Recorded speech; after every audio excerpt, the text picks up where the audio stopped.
मधु और कैटब की मेद से पृथ्वी आकार ले चुकी थी। अब उसे संवारने का समय हो गया था।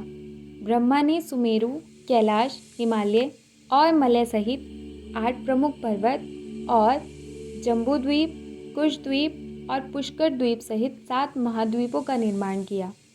इस नवजात संसार का पोषण करने के लिए नद और समुद्र प्रवाहित होने लगे।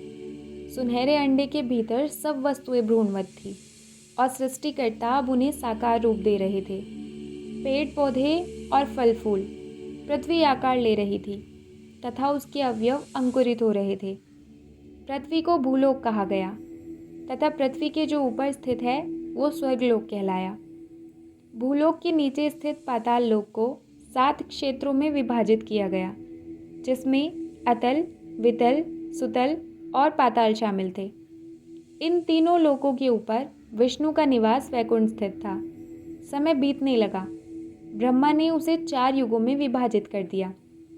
श्वेत सतयुग, लाल त्रेता युग, पीला द्वापर युग और काला कलियुग यानी कलयुग कहलाया। ये चारों एक साथ मिलकर महायुग बनाते हैं। परब्रह्म की शाश्वत दृष्टि अब ब्रह्मांड को अपलक देख रही थी। ब्रह्मा द्वारा भूलोक में जीवन की श्रेष्ठतम स्वरूप को स्थापित करने का समय आ चुका था। उनकी दृष्टि से मनुष्य को बनाने का समय। यहीं पर उनका सामना अगली मुसीबत से हुआ। ब्रह्मा ने अपनी आंखें बंद कर ली। उनके मानस से कुमार यानी 4 बाल ऋषिगण प्रकट हुए। सनक, सनातन, सनंदन और सनत्व कुमार, ये नाम के वे ऋषि ब्रह्मा के प्रथम पुत्र थे। ब्रह्मा की दिव्य आभा से उत्पन्न सबसे पहले प्राणी। ब्रह्मा के मन अथवा मानस से उत्पन्न होने के कारण वे ब्रह्मा के मानस पुत्र कहलाए और उनकी संख्या 4 थी, इसलिए उन्हें चतुर्सन भी कहा जाता है। पितृ प्रेम की पीड़ा को पहली बार अनुभव करते हुए ब्रह्मा ने चारों भाइयों को बताया कि उन्हें एक विशेष प्रयोजन से पैदा किया गया था। उन्हें सृजन कार्य में ब्रह्मा का सहायक बनना था और प्रजनन द्वारा ब्रह्मांड की जनसंख्या में वृद्धि करनी थी। कुमारों ने हाथ जोड़कर कहा, नहीं नहीं, विधाता की भौहें थन गई।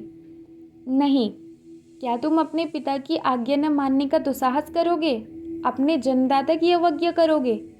हमें क्षमा करें परम पिता, ऋषियों ने उत्तर दिया।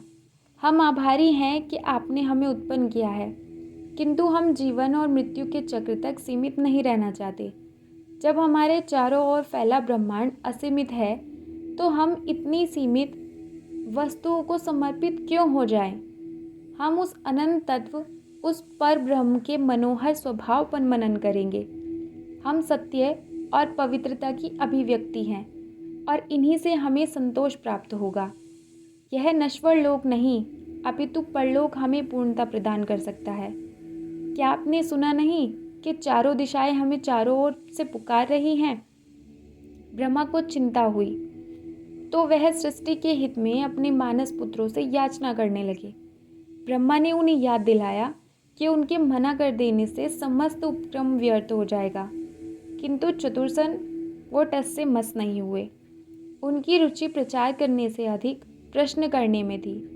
उन्होंने सृष्टिकर्ता से वरदान की याचना की, परमपिता हमें आशीर्वाद दे कि हम कभी बूढ़े ना हो, हम सदैव कुमार बने रहे, बाल संत के रूप में अनंत काल तक ज्ञान प्राप्त करें और दूसरों को भी दें। ब्रह्मा ने थोड़ा तर्क किया, किंतु वे अंततः मान गए। अपने मानस पुत्रों को जाते हुए देखकर ब्रह्मा को भीतर जबरदस्त क्रोध महसूस हुआ।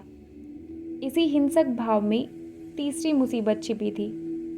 ब्रह्मा का क्रोध जैसे बढ़ा, उनके मस्तक से अग्नि शिखा प्रकट हुई और उस अग्नि से एक जीव प्रकट हुआ।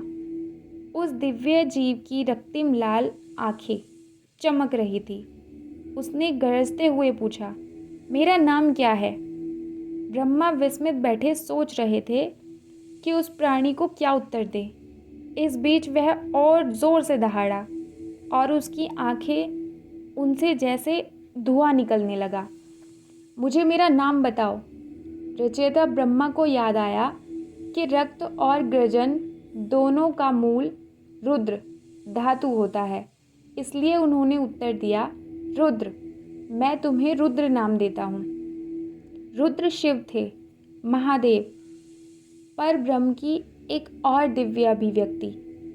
तमस गुण के अधिष्ठाता शिव के प्रकट होने से जगत की त्रिमूर्ति पूर्ण हो गई थी। रचयिता ब्रह्मा, संरक्षक विष्णु, संहारक शिव। उसके भयानक रूप में अंधकार में और अशांत ऊर्जा उत्पन्न हो रही थी। ब्रह्मा ने हाथ जोड़कर भगवान को शांत किया और उनसे सृष्टि की प्रक्रिया में सहायता करने को अनुरोध किया। शिव सहमत हो गए और तुरंत एक के बाद एक जीव उत्पन्न करने लगे। ब्रह्मा के आनंद की कोई सीमा नहीं थी। उन्हें एक साथी मिल गया था जो सहजता से उनका बोझ साझा कर रहा था। विधाता के चेहरे पर एक दीप्तिमान मुस्कान तैर गई, किंतु अगले ही पल वो जम भी गई। महारुद्र क्या कर रहे हैं? भगवान, आपने अपने आप को गुणा क्यों किया? भगवान अपने आप को गुणा कर रहे थे। समसूत्री विभाजन की प्रक्रिया से गुजर रही कोशिका की भांति वे अपनी प्रतिकृति प्रकट कर रहे थे। एक एक करके रुद्र प्रकट होने लगे, जैसे दर्पण में अनेक छवियों का समानुक्रम उत्पादन चल रहा हो। भ्रमित करने को यह पर्याप्त नहीं था कि वे सभी शिव की ही तरह अमर निकले। उनमें से हर एक अब 11 रुद्र ब्रह्मा के सामने खड़े थे। उन्होंने भयभीत होकर अपनी भुजाएं उठाई। रुक जाइए, ठहर जाइए, आप ऐसा नहीं कर सकते महादेव। कैसा?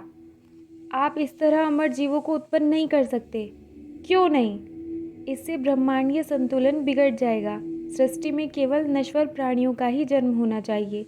उन्हें सृष्टि की तरह जिसमें वे रहते हैं फिर से जन्म लेने के लिए मरना होगा। केवल इसी से सृजन, संरक्षण और विनाश का चक्र कायम रह सकता है। पृथ्वी पर रहने वाले प्राणी अमर नहीं हो सकते। क्या आप नश्वर प्राणियों को उत्पन्न नहीं कर सकते? शिव ने सिर हिलाया।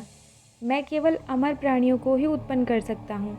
अगर इससे आपकी प्रक्रिया निष्प्रभावी होती है तो मैं इसका हिस्सा नहीं बन सकता। इससे बेहतर होगा कि मैं ध्यान में लीन हो जाऊं।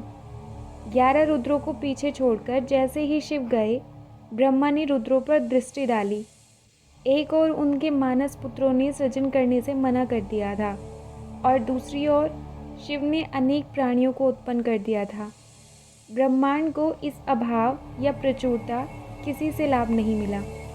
रुद्र अब आवास के लिए संघर्ष कर रहे थे, तो ब्रह्मा ने उनके लिए 11 स्थल निर्धारित किए।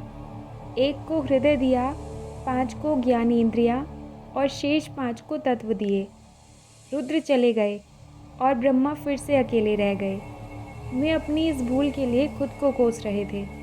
वे इस बात को नहीं समझ पाए कि महादेव का कार्य विनाश करना है और वो सृजन नहीं कर सकते, और यह कि ब्रह्मा, विष्णु और शिव के बीच श्रम की विभाजन रेखा पवित्र है तथा सृष्टि उस रेखा को धुंधला नहीं कर सकती। सृष्टि की रचना करना केवल ब्रह्मा का ही कर्म है और उन्हें यह दायित्व वहन करना होगा। ब्रह्मा ने फिर से बागडोर संभाली, जिसने फिर से एक अंतिम परेशानी के लिए मार्ग खोल दिया।